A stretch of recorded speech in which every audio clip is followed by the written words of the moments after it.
this, but there's literally a floating island of garbage in the middle of the ocean right now. Yeah. I think it's called Puerto Rico. The history of these times will be written with an air of incredulity. I mean, how could this country be so racist, so divided? Puerto Rico. These are animals. Look at my African American over here. A well-educated black has a tremendous advantage over a well-educated white. A black may think that they don't really have the advantage. If I was starting off today, I would love to be a well-educated black. Negotiating with China. They say, we want deal. Again, I haven't seen the joke.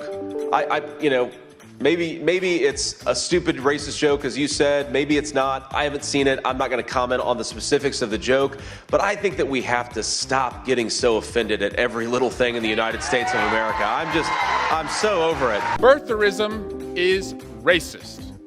Saying a Mexican judge can't be fair because of his heritage is racist. Saying immigrants from Mexico are rapists is racist. Saying there were good people on both sides in Charlottesville is racist. Calling African countries shithole countries is racist. How could a political party parade this and similar comments on a stage just a week before an election? Believe it or not, people, I welcome migrants to the United States of America with open arms. And by open arms, I mean like this. It's a good question. Look at me. I've never faced bigotry, never had to be told to keep my hands in sight, never got denied housing or a hotel room or a seat in a restaurant. Because I look like I do, doors have opened for me. And when I was young, I didn't know how fortunate I was. And because I was raised right, I now find this behavior intolerable, extremely offensive, so much it drives me to anger. I feel the violence growing inside of me. That anger, however, is quelled by an unlikely source. So I find it both ironic and inspirational that the people who've been at the blunt end of this hate their entire lives have the greater wisdom of how to respond to Trump and the tsunami of hate. And you know this guy well. Most of all, Donald Trump wants us to think that this country is hopelessly divided between us and them. Between the, quote, real Americans who support him, of course, and the outsiders who don't. The enemies within. Because, what did I say about Boone?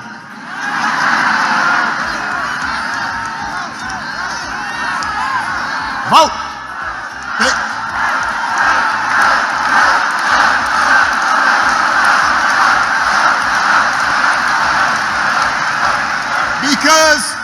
Because Donald Trump understands, and he's not wrong about this, that dividing people, making them angry, will boost his chances of being elected. It's not good for the country, but it might improve his odds. We saw it last night. I know nobody's going to boo now. All you're going to do is vote. Hold on a second. So the man holds this big rally at Madison Square Garden. And the warm-up speakers were saying we're trotting out and peddling the most racist, sexist, bigoted stereotypes.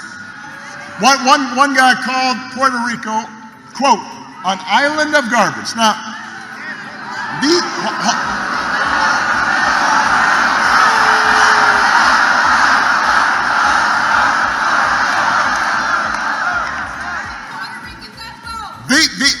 these are fellow citizens he's talking about. Here in Philadelphia, they are your neighbors. They are your friends. They are your co-workers. Their kids go to school with your kids. Come on, Obama is the shit. He knows firsthand Trump's racist blather, yet preaches calm and insight. Trump also claimed that Obama spied on him and retweeted racist pictures about Michelle. I will never forget that winter morning as I watched our girls, just 7 and 10 years old, pile into those black SUVs with all those big men with guns. And I saw their little faces pressed up against the window, and the only thing I could think was, what have we done? See, because at that moment, I realized that our time in the White House would form the foundation for who they would become. How we urge them to ignore those who question their father's citizenship or faith. How we explain that when someone is cruel or acts like a bully, you don't stoop to their level. No, our motto is, when they go low, we go high. But I will say this, the obscenity that is Trump has also brought Americans together. Liz Cheney, Adam Kinzinger, former generals, and assorted Americans have brought themselves to decry the horrible words and actions of Trump and his miserable minions. Warning, this ad contains multiple instances of the C word. Viewer discretion is advised. Kamala Harris is a C word. You heard that right, a big old C word. In fact, all of the other C words think she's the biggest C word of them all. That's right, she's a tax-hiking, regulation-loving, gun-grabbing communist. And the worst part, she's proud of it.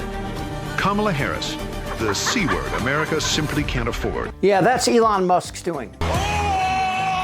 And that attack on women, and especially a woman of color, will not be forgotten. Hey, Trump. You. And as more Americans make their voices heard, we begin to sense what is wrong with America is not a cancer, but a virus that we can defeat. These are Americans. They're people. And that is the reason why this election should not be close. It should be clear. Here's a good rule. If somebody does not respect you, if somebody does not see you as fellow citizens with equal claims to opportunity, to the pursuit of happiness, to the American dream, you should not vote for them. This will be an election that comes down to exactly what Obama said. Are we allowing each and every American a shot at the dream? Because if we're not, then the whole thing is a ruse. But when you hear MAGA attack people of color, women, immigrants, and the rights of Americans to worship, we must remember that they are the minority. I'm 12 years old. I attend Buffalo Middle School. I play for varsity volleyball, and I run track. My education is very important to me, and I plan on doing great things in life. If a man decides that I'm an object and does unspeakable and tragic things to me, am I a child supposed to carry and birth another child? Am I to put my body through the physical trauma of pregnancy? Am I to suffer the mental implications? A child who had no say in what was being done with my body. Some here say they are pro-life. What about my life? MAGA makes up only 1/5 of the population of this country. And while the rest of us are looking to leaders for answers, leaders like Obama are saying, look instead in the mirror. Because the answers aren't in a book or a psalm, but in ourselves. Yeah. I think it's called Puerto Rico. This guy isn't the problem. He's a sniffle in a flu pandemic. The real disease is here, in the hearts of Trump supporters who have been let down by Fox News and right-wing radio. And the Civil Rights Act, though, let's be clear, created a beast, and that beast has now turned into an anti-white weapon. That guy's in his 20s. He has no life experience. He doesn't know what it was like to live through Jim Crow and to this day worry about the safety of himself or his family. And this guy? Black people are violent. Send the military into these black neighborhoods, make the streets safe, they'll complain about it. It doesn't matter. What went wrong there? Was he born like that? Not likely. And there are many more people like him who espouse his hatred and bigotry. But then there's this. This is Mark Anthony. Even though some have forgotten, I remember what it was like when Trump was president. I remember what he did and he said about Puerto Rico, about our people. Puerto Rico. I remember after Hurricane Maria devastated our island, Trump blocked billions in relief while thousands died. I remember when our families lacked clean water and electricity, Trump threw paper towels and called Puerto Rico dirty and poor. I was not surprised, because I also remember that he launched his campaign by calling Latinos criminals and rapists. He told us what he'll do. He'll separate children from their families and threaten to use the army to do it. This election goes way beyond political parties. Let's remember what the United States represents and stands for. United, regardless of where we're from. I am Mark Anthony, and I remember. Puerto Ricans are, as Obama said, Americans. And in the swing states, there are 450,000 Puerto Ricans in Pennsylvania, 115,000 in Wisconsin and Michigan.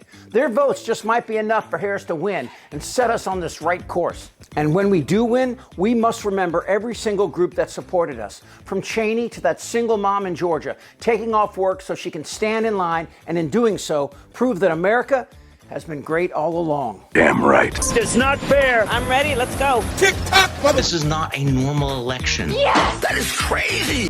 This isn't their Republican Party anymore. They're eating the dog. You're an idiot! Trust me. Shut the fuck up, Dan. Who's with me? Oh, yeah, the lie. Indictable. Out of sheer morbid curiosity, I'm allowing this freak show to continue. I don't want to talk about this stuff. Am I wrong? Yes! Tick-tock, You're in a lot of trouble, Donna. I think he's crazy. I'm Chip Franklin.